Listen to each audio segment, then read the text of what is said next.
पिता पुत्र पवित्र आत्मा के नाम पर आमेन।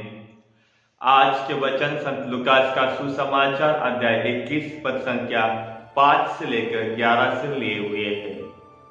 और आज के वचनों के माध्यम से प्रभु यीशु हमें बताते हैं कि आज हमें इस आत्मा की ओर ध्यान देना है।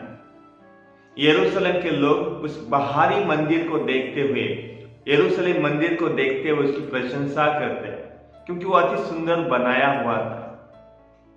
लेकिन प्रभु यीशु ने कहते कि एक दिन ऐसा आएगा कि उस मंदिर के ऊपर एक भी पत्थर नहीं रहेगा। कई बार हमारे जीवन में इस नश्वर जीवन के प्रति या इस दुनिया की मोह माया में आकर हम अपने इस जीवन को व्यस्त कर देते कि हम भूल जाते कि आज हमें इस आंतरिक जीवन का भी हिसाब किताब देना है। और इसलिए आज के वचनों में प्रभु यीशु कहते हैं कि कई बार मेरे नाम में कई लोग आएंगे, आपको फंसाने की कोशिश करेंगे, तो आपको इनसे बच के रहना है। जब हम इस दुनिया में जीते हैं तो हमें पता है कि कितने लोग हमें ठगते हैं।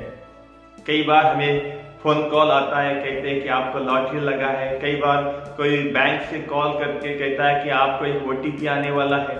कई बार लोग हमें कहते हैं कि मैं इस कंपनी से आया हूँ, उस कंपनी से आया हूँ, ये इस कंपनी का प्रोडक्ट है, उस कंपनी का प्रोडक्ट है। तो कई बार लोग हमें ठगने की कोशिश करते हैं और हमें इतना ऐसा लगता है कि वही सबसे सही है और वही ना सत्य है।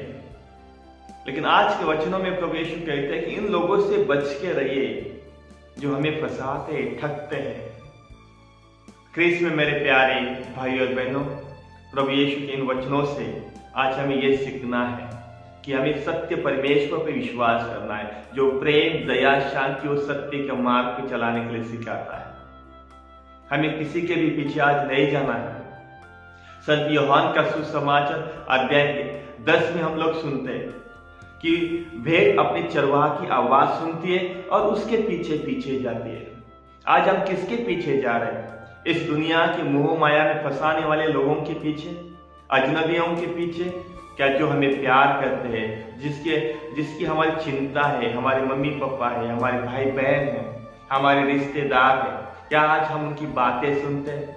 प्रभु यीशु के वचन कहते हैं कि आज मेरे नाम में कई लोग आएंगे और आपको बैठाने की कोशिश करेंगे कि मैं मसीह हूं।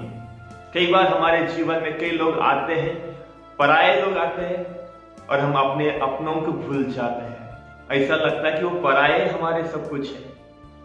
क्रिस्त में मेरे प्यारे भाई और बहनों, आज प्रभु यीशु हमें बताते कि हमें सत्य को जानना है, सत्य को समझना है। और आखिर में आज के वचनों में प्रभु यीशु कहते हैं कि जब ईश्वर का आगमन होगा, जब प्रभु यीशु आएगा, तो दुनिया का अंत में ऐसा लगता है कि अकाल आएगा, भूकंप होएगा, युद्ध होगा। लेकिन प्रभु यीशु हमें बताते कि आपको डरने की जरूरत नहीं है, ये होने वाला है जब प्रभु यीशु आएगा। लेकिन हमें इन संकटों के बीच में विश्वास को मजबूत करना है, विश्वास के साथ खड़े रहने के लिए प्रभु यीशु आज कहते हैं।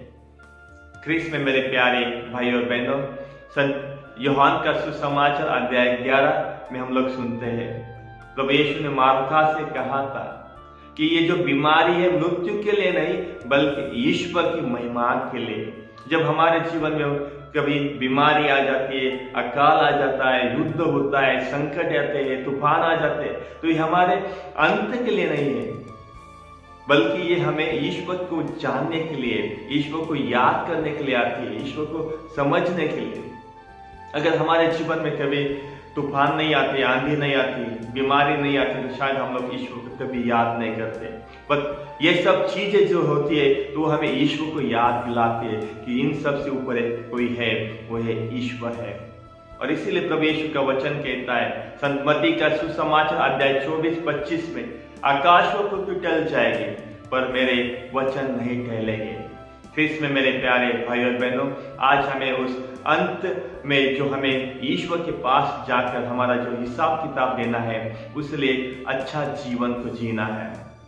क्रिस्त में मेरे प्यारे भाई और बहनों, आज के वचनों से हम ईश्वर को धन्यवाद देते हैं जो भी हमें सीख मिली है। सबसे पहले कि हमें इस बाहरी जीवन पे ज्यादा समय नहीं बिताना है, दुनिया के मोह माया में नहीं आना है, किसी के पीछे आज हमें नहीं जाना है, अजनबियों की आवाज नहीं सुनना है, बल्कि अपनों की आवाज सुनना है, अपनों के पीछे जाना है। और आखिर में प्रभु यीशु कहते जब संकट आते तो संकटों के बीच में आज हमें अपने विश्वास को मजबूत करना है। तो चलिए आज के वचनों के लिए हम ईश्वर को धन्यवाद देते, ईश्वर की स्तुति और महिमा करते हैं।